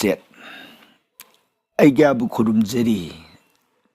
ꯇꯔꯥꯝꯅ ꯑꯣꯛꯆꯔꯤ ꯇꯥꯛꯄꯤꯌꯨ ꯀꯔꯤ ꯀꯔꯝꯕ ꯋꯥꯐꯝ ꯑꯩꯒ꯭ꯌꯥꯒꯤ ꯋꯥꯔꯤ ꯇꯥꯖꯕꯗ ꯌꯥꯝ ꯅꯨꯡꯉꯥꯏꯖꯩ ꯌꯥꯝꯅ ꯃꯌꯦꯛ ꯁꯦꯡꯅ ꯇꯥꯛꯄꯤ ꯍꯤꯔꯝ ꯈꯨꯗꯤꯡꯃꯛ ꯑꯗꯨ ꯋꯥꯍꯪ ꯑꯃꯇꯪ ꯍꯪꯖꯔꯤ ꯄꯥꯎꯈꯨꯝ ꯄꯤꯕꯤꯔꯛꯎ ꯇꯥꯛꯄꯤꯌꯨ ꯀꯔꯤ ꯀꯔꯝꯕ ꯋꯥꯍꯪ ꯑꯣꯏꯕꯤꯔꯕꯅꯣ ꯑꯩꯒꯤ ꯌꯨꯝꯒꯤ ꯁꯅꯥꯃꯍꯤ ꯃꯄꯥꯒꯤ ꯃꯄꯥꯟꯂꯣꯝꯗ ꯇꯥꯏꯔꯦꯜ ꯄꯥꯝꯕꯤ ꯑꯃ ꯍꯧꯖꯩ ꯁꯤꯕꯨ ꯑꯐꯕ ꯈꯨꯗꯝꯂꯥ ꯐꯠꯇꯕ ꯈꯨꯗꯝꯂꯥ ꯑꯗꯣ ꯌꯨꯝꯗ ꯃꯔꯥꯁꯦ ꯁꯣꯛꯄꯅꯤꯅ ꯂꯥꯏꯅꯤꯡꯊꯧꯗ ꯃꯔꯥꯁꯨ ꯁꯣꯛꯆꯤꯜꯂꯤ ꯑꯗꯨ ꯀꯔꯝꯕ ꯊꯥꯗ ꯌꯥꯟꯕ ꯌꯥꯒꯗꯒꯦ ꯇꯥꯛꯄꯤꯔꯛꯎ ꯇꯥꯛꯄꯤꯔꯛꯏꯕ ꯋꯥꯐꯝ ꯑꯁꯤ ꯌꯥꯔꯤꯕ ꯃꯈꯩ ꯃꯥꯒꯤ ꯑꯐꯕ ꯐꯠꯇꯕꯒꯤ ꯈꯨꯗꯝꯗꯤ ꯋꯥꯐꯝ ꯑꯗꯨ ꯇꯣꯞꯅ ꯊꯝꯈ꯭ꯔꯒ ꯌꯨꯝꯒꯤ ꯑꯅꯛꯄꯗ ꯑꯆꯧꯕ ꯎꯄꯥꯜ ꯊꯥꯕ ꯑꯐꯕ ꯈꯨꯗꯝ ꯅꯠꯇꯦ ꯑꯗꯒꯤ ꯃꯔꯥ ꯏꯃꯨꯡꯗ ꯆꯪꯁꯤꯜꯂꯤ ꯍꯥꯏꯕꯗꯨꯃꯛꯁꯨ ꯑꯐꯕ ꯑꯣꯏꯗꯦ ꯃꯗꯨꯗꯤ ꯂꯧꯊꯣꯛꯄꯤꯒꯗꯧꯕꯅꯤ ꯍꯥꯏꯅ ꯁꯨꯝ ꯑꯣꯏꯅ ꯆꯝꯅ ꯊꯝꯖꯒꯦ ꯑꯗꯨꯒ ꯂꯧꯊꯣꯛꯄꯗ ꯀꯔꯤ ꯊꯥꯗ ꯀꯃꯥꯏꯅ ꯂꯧꯊꯣꯛꯄ ꯍꯥꯏꯕꯒꯤ ꯋꯥꯐꯝꯁꯤ ꯎꯗꯨ ꯌꯥꯝꯅ ꯆꯥꯎꯗ꯭ꯔꯤꯕ ꯂꯤꯗ꯭ꯔꯤꯕ ꯃꯤꯔꯣꯜ ꯑꯃꯒꯤ ꯃꯇꯝ ꯍꯧꯗ꯭ꯔꯤꯕ ꯎ ꯑꯣꯏꯔꯒꯗꯤ ꯀꯔꯤꯁꯨ ꯀꯥꯏꯗꯦ ꯑꯗꯨꯝ ꯍꯦꯛꯇ ꯂꯧꯊꯣꯛꯄꯤꯌꯨ ꯍꯥꯏꯖꯕ ꯇꯥꯏ ꯑꯐꯕ ꯅꯨꯃꯤꯠ ꯊꯕꯥꯜ ꯑꯃꯇꯪ ꯌꯦꯡꯕꯤꯔꯒ ꯑꯗꯨꯒ ꯃꯤꯔꯣꯜ ꯑꯃ ꯍꯦꯟꯅ ꯍꯦꯟꯈ꯭ꯔꯕ ꯑꯅꯤꯒꯨꯝꯕ ꯁꯨꯔꯛꯑꯒꯗꯤ ꯃꯈꯣꯡ ꯑꯗꯨꯗ ꯄꯨꯖꯥ ꯑꯃꯇꯪ ꯀꯠꯄꯤꯔꯒ ꯑꯗꯨꯒ ꯌꯨꯝꯒꯤ ꯄꯟꯕꯤꯔꯤꯕ ꯂꯥꯏꯅꯤꯡꯊꯧꯗꯨꯗ ꯍꯥꯏꯖꯔꯒ ꯑꯗꯨꯃꯥꯏꯅ ꯌꯥꯟꯕꯅ ꯐꯩ ꯑꯗꯨꯒ ꯃꯤꯔꯣꯜ ꯑꯃ ꯐꯥꯗ꯭ꯔꯤꯕ ꯎ ꯆꯥꯎꯗ꯭ꯔꯤꯕ ꯑꯣꯏꯔꯒꯗꯤ ꯃꯗꯨ ꯀꯩꯁꯨ ꯊꯣꯏꯗꯣꯛꯅ ꯑꯀꯥꯏꯕ ꯂꯩꯔꯣꯏ ꯍꯥꯏꯗꯅ ꯑꯈꯪ ꯑꯍꯩ ꯑꯣꯖꯥꯁꯤꯡꯅ ꯊꯝꯕꯤꯔꯛꯄ ꯃꯣꯠ ꯃꯐꯝ ꯑꯁꯤꯗ ꯊꯝꯖꯒꯦ ꯑꯗꯨꯒ ꯋꯥꯍꯪ ꯑꯃꯅ ꯂꯐꯨꯁꯤꯕꯨ ꯀꯔꯤ ꯊꯥꯗ ꯊꯥꯕ ꯌꯥꯕꯒꯦ ꯐꯕꯒꯦ ꯊꯥꯕ ꯌꯥꯗꯕ ꯊꯥꯁꯨ ꯇꯥꯛꯄꯤꯔꯛꯎ ꯃꯣꯡꯕꯤꯖꯝ ꯄ꯭ꯔꯦꯃꯤ ꯗꯦꯕꯤ ꯌꯥꯝꯅ ꯅꯨꯡꯉꯥꯏ ꯃꯣꯡꯕꯤꯖꯝ ꯄ꯭ꯔꯦꯃꯤ लफू थाबगी मतंगदा लफूसी शास्त्रना थंबिरमिबसी वास्तु शास्त्रदा करी हाइबगे एबद लफू पांबीसी यारिबा मखै ऐगी युमगी सिंखैदा नत्रगा नोंपोकता नत्रगा अवांगदा थाबा फै अदुगा थाबिरिबा लफू असी ऐगी मेन गेट ऐ हेक संगपगी कोंथोंगदा नत्रगना ऐगी युमगी ममांग थोंगा हेक मायोंगनबा मपादा लफू थाबा फते ऐगी बेडरूम फमुंग लैबा कागी मनाक नगना लफू थाबा फते अदुगा लफू पांबी हौबा मखोंदा अखोइना सेंगदबा अमांगबा फत्तबा लुखाक सगुमना चिंबा इसिंग हैजिनबिबा फते अदुगा लफूसी थाबा मतमदा पीरिबसी हौजिकी मतम एग्रीकल्चर की तामदसु दुम हाइब्रा हाइदब्रा बेदिक की वैना पिरमिबा मोत्सददी अक्टोबर नवेंबर थासगी मनुंगदा थाबा फै नत्रगना फेब्रुआरी मार्च थासदा लफू थाबा फै मंगोल की मसकनी हैदना सुमोइना ताकपिरंबा बेदगी वाफम सिमतंग थमजरी थागसरी ताइनरक बदंग सिगी तराग निपान सुबद लखुत्सरी बवहंग असना दास गुप्ता नुंगाई नुंगाई बुवारी थागत पिरा ओ नुंगाई जय दास गुप्ता होय अखोइना ngamjaba थाकता तंजा येंग येंगदना महाभारत रामायण सिंहबगे इरोइना अतोपा वारी सिंहसु थागत सरकनबा होनजगे हैदना दास गुप्ता की मफमदा हंगचरी अदुगा ओजागी चैनल असी यामना सौखटलखिनी मरमदी एस्ट्रोलॉजर अतोपगी चैनल सिंगा याम खेनबा लई दास गुप्ता करिसु खंगजब नचदे पंथा हेक मथा गत पीबा हाइबदुनी अखोइना तौजरिबसी ओजा सिंग ताकपिरंबा अमदी थेंगनजरुबा शास्त्र सिंगी वाफम अदुबो अखोइ पुन्ना खंगमिनबा यागद्रा खंजदुना इतोमदगी इरलोरे कैदौनी अखोइ पुन्ना खंगमिनबा अखोइगे समाज से पुन्ना भाप तामिनबा चौखटमिनबा नुंगाइमिनबा हाइबदो मदुगी पांदमदुदा लौखटसब थौरमनी थागतसरी अखोइगे तौजरुबा थौरमसिबु ताबिरबा येंगबिरबा मतुंगदा अखोइबु थागतपिरकबा मसिगे दमक अखोइगे माइकैदगिसु थागतसबा फोंदोकसरी ताइनरक बदंग सिगी तरागा मापन सुबदम लौखटसरी बसिना कोंगब्राई लाटपम सरदा देवी खुरुमजरी खुरुमब तरामना ओक्सरी क्वेश्चन आंसर संदोकना खंगनबिबगी सरदा नुंगाइजै क्वेश्चन आंसर संदोकना खंगनबी हाइबगी दमक अखोइबु नुंसीना खुरुमबिरकबा थागतपिरकबा मसिगी दमक अखोइगी माइकैदगिसु सरदागी माइकैदा थागतजबग लोइरना ईश्वरगी मफमदा मंगोल आशीर्वाद निजरी ताइनरक पदंग सिगी कुनसुबद वहंग ओइना मु लौखटसरिबसिना गोपीनाथ शर्मा ताकपिसी गोपीनाथ अग्या हंदक न्यू ईयर की खुदोल ओइना तांग वन सिदा श्रीमद भागवत पुराण दु मतेक अमता थंबियो as a new year's special Gopinath ताकपिरिबो वाफम सिमक अखोइ थबकता ओनथोक्सगे हाइदना श्रीमद भागवत के दशम स्कंदगी तांककमा हाइबदी जसोदा ममागी अमृत फंगब करंब कांदा सही साम काइनरब मतुंगदा सोम जाग जैग कुरुक्षेत्र रणक्षेत्रदा लिंखटखिब जैगदा जसोदा ममागी अमृत फंगबगी यामना फजब तांकक अमखक पुंग अमगा मिनिट तराग निथोइगी एपिसोड मा फजन नंबर लोरब मतुंगदा मागी बैकग्राउंड दा नॉइज मयाम अम लेरंबा मददगी खुदोंग सादबना मरम ओइदना अखोइ थाजब गमजखिद्रे मसिगिदमक गोपीनाथ नामदि ताबिरिबसिंगना पुक्सेन चौना ngakpinanaba hangatsari. Aduga Gopinath makatana thambiraklibasina miyoibagi haksang sabada sangliba kala tara tarukse kari kari oidoino. Gopinath miyoibagi haksang sagat pada sangliba kala tara taru haibadi ahanbada pansabhut matakta panjakre mayasing nungsid akas prithibi tainarakpada pansu gyanendri gyan gi masak oiba kayat mga mit nakong naton layeng unsa aduga pansu karmendri thabak tongna kayat mga khong khut joni payu amadi wangang na kayat hairiba mga si tharga pansabhut ki mga mane gyanendri mga mane karmendri mga siga mga humtara mga mon pugning ebisiga tharga kala taraga taruk asina semkiba asigumba miyoibagi hakjang ni hedana bedana thambiramba wafam adubu mafam sida Gopinath gi wahangi paukum moina thamjari thagasari Gopinath tainarakpada ngasigi kungamathoi subu wahang moina thambiraklibasina okram devi hangliba makai khangi khurumjari oja okram devi khangjaba nasade sumoina ahanbada thamjage aikoi mayamna hangbirakba wahangsingi paukum masi pidana tokpadu hek nungai tabadagi tongan tongan ba Shastrasingh लाइरिक सिंह अमदी अखंगई ओजासिंह मयामगी पाखुमसी पीबा ngamnanabagidamak akhoi tanajai hangnajai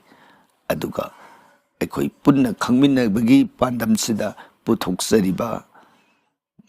yahen brahmagi wahang pakhumgi thoromasina aduk mayaida lepaga hanigi marakta lepsabani sumoidana thamjage haibadi mayamna nungsibidana hangbiragiba wangsibu akoina taraba matungda aikoina kari kari lairikta karamba shastrada masigi wahangsigi paukum leiribage habado ahanbada yengjare madugi yaurambagana yauramba mapado akoina paukum pijare yauramdaba matang waragana kanagumba khangai oja guru singda tanajarba matungda masigi paukumdi sumoina pibada matik sarani haibado khanjaraga koina paukumsi thamjabani sumoidana okram devi gi maphamda hangatsari thagatsari wang pukhat pirak pasigi thama tainarak padanga sigi kungani toy subada lokatsari basuna khambaton mangang iton karigumba amatta hangjage sugaina takpiyo khambaton kari karamba wapam oibirabano koina khangjabu eragadi thamjage khangdabu eragadi khangjadre ena pakumse dum pijage takpiu kari karamba wapam mangon gi dhup thaphamda huina numidang ahingda khong toina hamjilliba sibu karigino khambaton mangang numidang da huina mangon gi dhup thaphamda khong toina hamba ibse ingkhol adu fencing tawdaba section ba samban yawdaba natragana kari haini ai yumduda hui loiba madudagi oibasu yai aduga takpiu makada kari karamba wafam nongalakpada hekta leirami masi tawraklabadi imungda karigumba khara thoi sen salali yumnam khambaton manga khambaton sumi huigi wafam asi alaman singna haina balai huina mangonda sumangda yena khada mafam sadabada adumoina khong hamba oiro natraga hogai ba oiro madu afaba khudam natte madu tawhaloi dawbani haiba aduna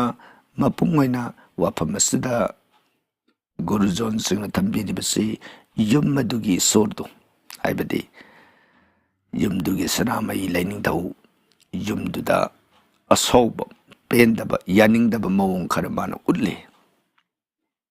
ꯍꯥꯏꯕꯗꯤ ꯀꯅꯥꯒꯨꯝꯕꯁꯤꯡꯅ ꯍꯤꯀꯥꯞ ꯌꯩꯀꯥꯞ ꯇꯧꯁꯤꯜꯂꯛꯄ ꯈꯪꯗꯦ ꯅꯠꯇ꯭ꯔꯒꯅ ꯃꯐꯝ ꯑꯗꯨꯗ ꯑꯩꯈꯣꯏꯅ ꯁꯣꯛꯍꯩꯗꯕ ꯁꯣꯛꯎꯕ ꯇꯧꯍꯩꯗꯕ ꯇꯧꯔꯨꯕꯗꯒꯤ ꯌꯨꯝꯗꯨꯒꯤ ꯂꯥꯏꯅꯤꯡꯊꯧꯗꯨꯅ ꯑꯩꯈꯣꯏꯗ ꯌꯥꯅꯤꯡꯉꯛꯇꯕ ꯑꯁꯥꯎꯕꯗꯨ ꯐꯣꯡꯗꯣꯛꯂꯛꯄꯗꯨ ꯎꯠꯄꯅꯤ ꯃꯗꯨ ꯍꯨꯏ ꯂꯩꯕꯒꯤ ꯑꯩꯈꯣꯏꯅ ꯈꯪꯉꯤꯕꯅꯤ ꯍꯨꯏ ꯂꯩꯔꯝꯗꯕ ꯇꯥꯔꯒꯗꯤ ꯑꯩꯈꯣই ꯍꯣꯠꯇ꯭ꯔꯕꯅꯤꯅ ꯑꯃꯥꯡ ꯑꯁꯣꯏ ꯇꯧꯗ꯭ꯔꯕꯅꯤꯅ ꯀꯩꯁꯨ ꯂꯩꯇ ꯃꯥꯜꯂꯦ ꯍꯥꯏꯗꯅ ꯂꯩꯊꯣꯛꯀꯗꯣꯏꯅꯦ ꯍꯨꯏꯗꯨ ꯂꯩꯕꯗꯒꯤ ꯃꯥꯅ ꯇꯥꯛꯄꯤꯔꯤꯕꯅꯤ ꯃꯔꯝ ꯑꯗꯨꯅ ꯌꯨꯝ ꯑꯗꯨꯒꯤ ꯂꯥꯏꯅꯤꯡꯊꯧꯁꯤ ꯃꯕꯨꯛ ꯃꯔꯥ ꯇꯞꯅ ꯑꯩꯈꯣꯏꯕꯨ ꯅꯨꯡꯁꯤꯅ ꯆꯤꯀꯣꯟ ꯆꯥꯎꯒꯣꯟ ꯅꯥꯀꯣꯟꯕꯤꯅꯅꯕ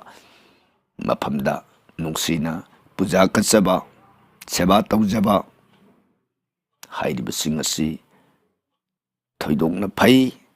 ꯃꯗꯨꯝ ꯑꯣꯏꯅ ꯇꯧꯕꯤꯔꯒꯗꯤ ꯍꯨꯏꯅ ꯃꯇꯨꯡꯗ ꯑꯁꯤꯒꯨꯝꯕꯁꯤ ꯇꯧꯔꯣꯏ ꯍꯥꯏꯕ ꯋꯥꯐꯝꯁꯤ ꯑꯈꯪ ꯑꯍꯩꯁꯤꯡꯅ ꯇꯥꯛꯄꯤꯔꯛꯄ ꯋꯥꯐꯝ ꯃꯣꯠ ꯑꯁꯤ ꯃꯇꯥꯡ ꯑꯁꯤꯗ ꯊꯝꯖꯔꯤ ꯇꯥꯏꯅꯔꯛꯄꯗ ꯉꯁꯤꯒꯤ 23 ꯁꯨꯕꯗ ꯂꯧꯈꯠꯆꯔꯤꯕ ꯋꯥꯍꯪ ꯑꯁꯤꯅ ꯃꯤ ꯂꯥꯏ ꯂꯨꯋꯥꯡ ꯆꯦꯅꯦꯜ ꯇꯥꯛꯄꯤꯌꯨ ꯃꯤ ꯂꯥꯏ ꯂꯨꯋꯥꯡ ꯕꯦꯗꯅ ꯍꯥꯏꯔꯤꯕ ꯑꯃꯅ ꯃꯤ ꯍꯥꯠꯂꯨ ꯙꯔꯃ ꯐꯪꯒꯅꯤ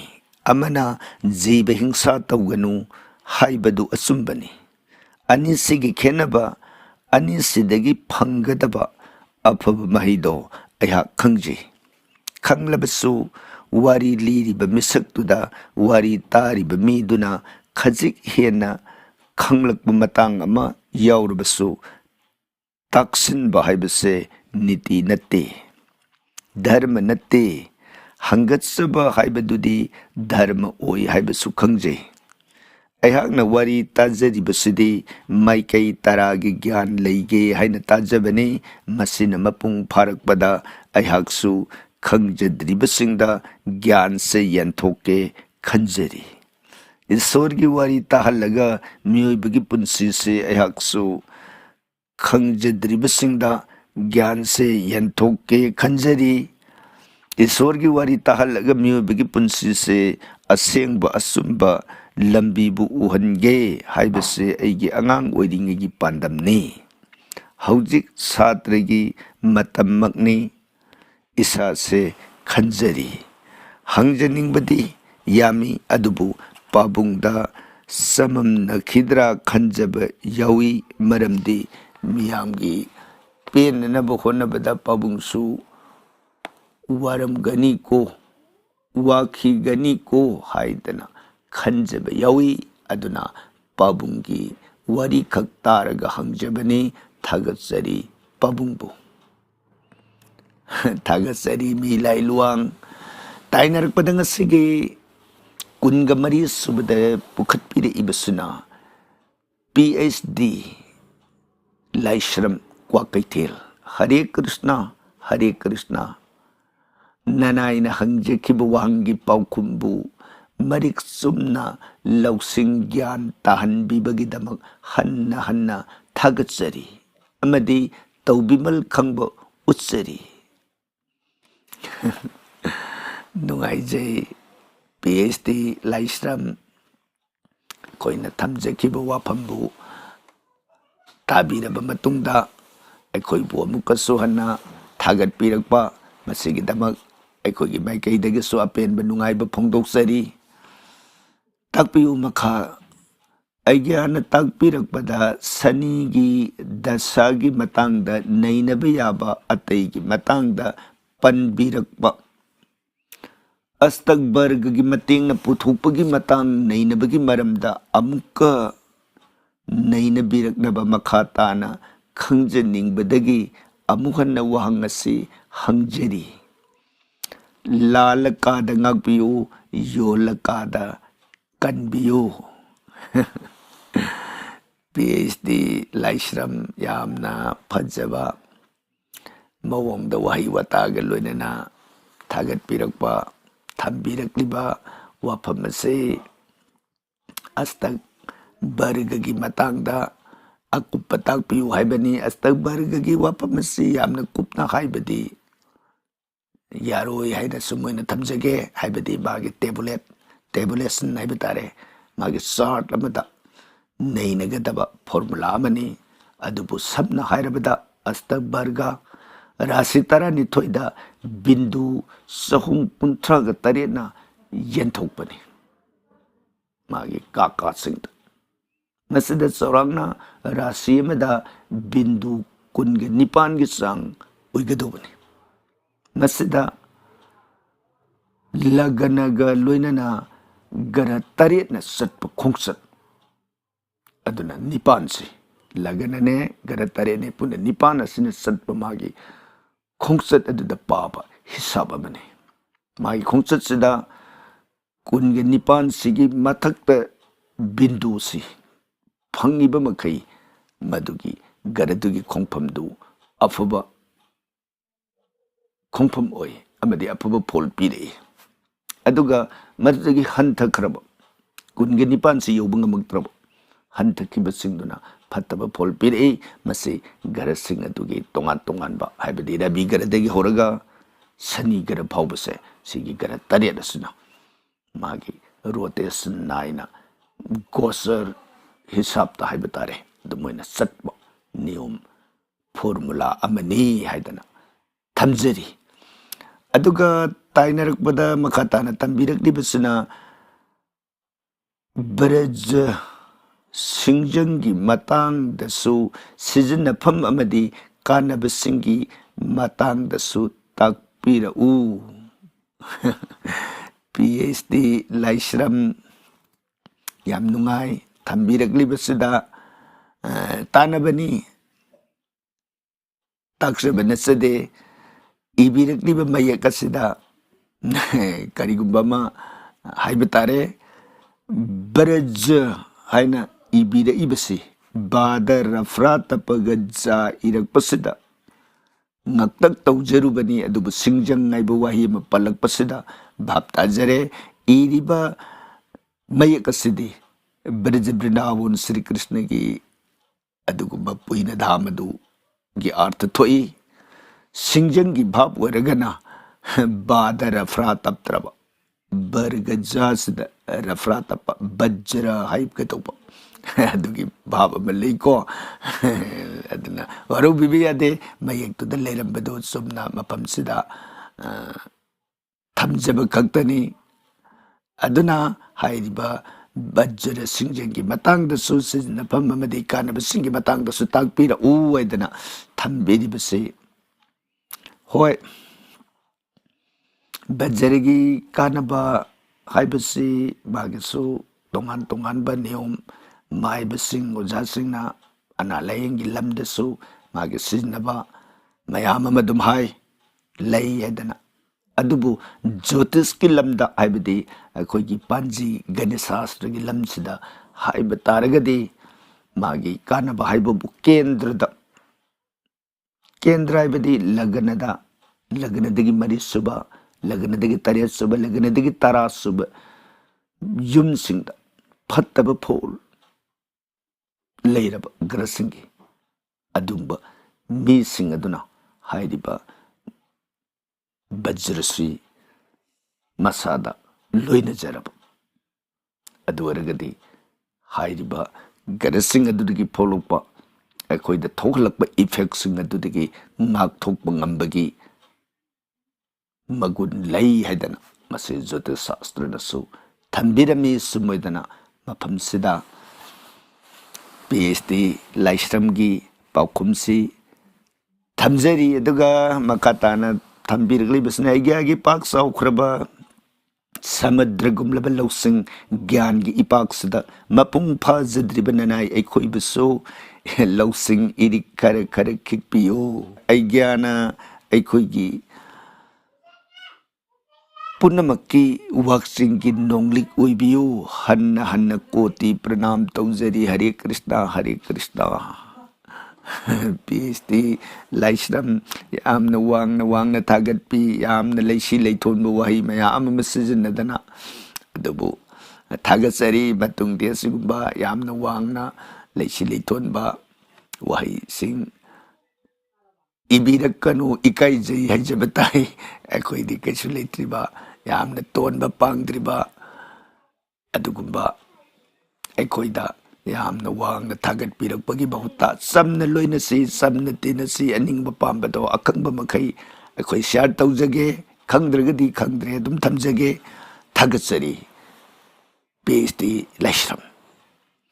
ꯇꯥꯏꯅꯔꯛꯄꯗ ꯉꯁꯤꯒꯤ 25 ꯁꯨꯕ ꯑꯔꯣꯏꯕ ꯑꯣꯏꯅ ꯂꯧꯈꯠꯆꯔꯤꯕ ꯋꯥꯍꯪ ꯑꯁꯤꯅ ꯑꯣꯖꯥ ꯈꯨꯔꯨꯝꯖꯔꯤ, ꯈꯨꯔꯨꯝꯕ ꯇꯔꯥꯝꯅ ꯑꯣꯛꯆꯔꯤ, ꯇꯥꯛꯄꯤꯌꯨ ꯀꯦꯅꯦꯗꯤꯌꯥ꯫ ꯑꯩ ꯍꯧꯖꯤꯛ ꯌꯨꯇ꯭ꯌꯨꯕꯇ ꯊꯦꯡꯅꯖꯕꯅꯤ,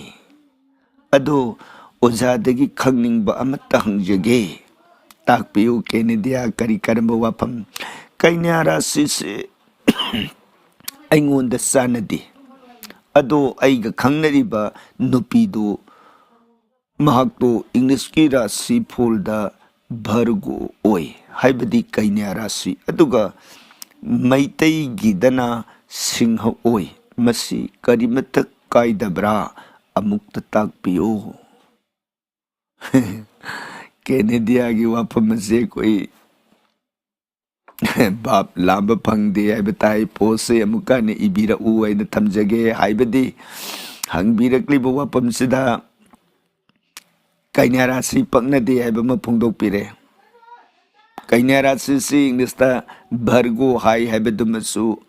ꯐꯣꯡꯗꯣꯛꯄꯤꯔꯦ, ꯑꯗꯨꯒ ꯃꯩꯇꯩꯒꯤꯗꯅ ꯁꯤꯡꯍ ꯔꯥꯁꯤ ꯑꯣꯏ ꯍꯥꯏꯕ ꯋꯥꯁꯤ ꯇꯥꯕꯗ ꯑꯩꯈꯣꯏ ꯚꯥꯕ ꯑꯃ ꯇꯥꯕ ꯉꯝꯖꯗ꯭ꯔꯦ꯫ ꯏꯪꯂꯤꯁ, ꯃꯩꯇꯩ, ꯁꯪꯁꯀ꯭ꯔꯤꯠ ꯍꯥꯏꯕ ꯂꯩꯇꯦ, ꯆꯞ ꯃꯥꯟꯅꯗꯣꯏꯅꯤ꯫ ꯀꯩꯅ꯭ꯌꯥ ꯔꯥꯁꯤ ꯚꯔꯒꯣ ꯍꯥꯏꯗꯣꯏꯅꯤ, ꯁꯤꯡꯍ ꯔꯥꯁꯤ ꯍꯥꯏꯔꯒꯅ ꯂꯤꯑꯣ ꯍꯥꯏꯗꯣꯏꯅꯤ ꯏꯪꯂꯤꯁꯇ꯫ ꯑꯗꯨꯅ ꯉꯁꯥꯏ ꯀꯩꯅ꯭ꯌꯥ ꯔꯥꯁꯤꯗꯨ ꯃꯩꯇꯩꯗ ꯁꯤꯡꯍ ꯑꯣꯏꯔꯦ ꯍꯥꯏꯔꯒꯗꯤ ꯀꯔꯤ ꯍꯥꯏꯅꯤ? ꯑꯩꯈꯣꯏ ꯚꯥꯕ ꯑꯃ ꯇꯥꯕ ꯉꯝꯖꯗ꯭ꯔꯦ꯫ ꯋꯥꯍꯩꯁꯤ ꯑꯣꯟꯅꯈꯤꯕ ꯃꯥꯜꯂꯤ꯫ ꯑꯃꯨꯛ ꯍꯟꯅ ꯃꯌꯦꯛ ꯁꯦꯡꯅ ꯄꯣꯁ ꯑꯃ ꯏꯕꯤꯔꯛꯅꯅꯕ, ꯅꯠꯇ꯭ꯔꯒꯅ WhatsApp ꯚꯣꯏꯁ ꯃꯦꯁꯦꯖꯇ ꯑꯣꯏꯔꯕꯁꯨ ꯊꯥꯕꯤꯔꯛꯅꯅꯕ ꯀꯦꯅꯦꯗꯤꯌꯥꯒꯤ ꯃꯐꯝꯗ ꯍꯪꯒꯠꯆꯔꯤ꯫ ꯉꯁꯤꯒꯤꯗꯤ ꯃꯇꯥꯡ ꯑꯁꯤꯗ ꯋꯥꯍꯪ ꯄꯥꯎꯈꯨꯝꯒꯤ ꯊꯧꯔꯝ ꯂꯣꯏꯁꯤꯟꯖꯔꯤ꯫ ꯋꯥꯍꯪ ꯄꯨꯈꯠꯄꯤꯔꯛꯈꯤꯕ ꯑꯃꯗꯤ ꯇꯥꯕꯤꯔꯤꯕ ꯈ꯭ꯋꯥꯏ ꯄꯨꯝꯅꯃꯛꯄꯨ ꯌꯥꯏꯍꯟꯕ ꯄ꯭ꯔꯗꯛꯁꯟꯒꯤ ꯃꯥꯏꯀꯩꯗꯒꯤ ꯑꯃꯨꯛꯀꯁꯨ ꯍꯟꯅ ꯈꯨꯔꯨꯝꯖꯔꯤ꯫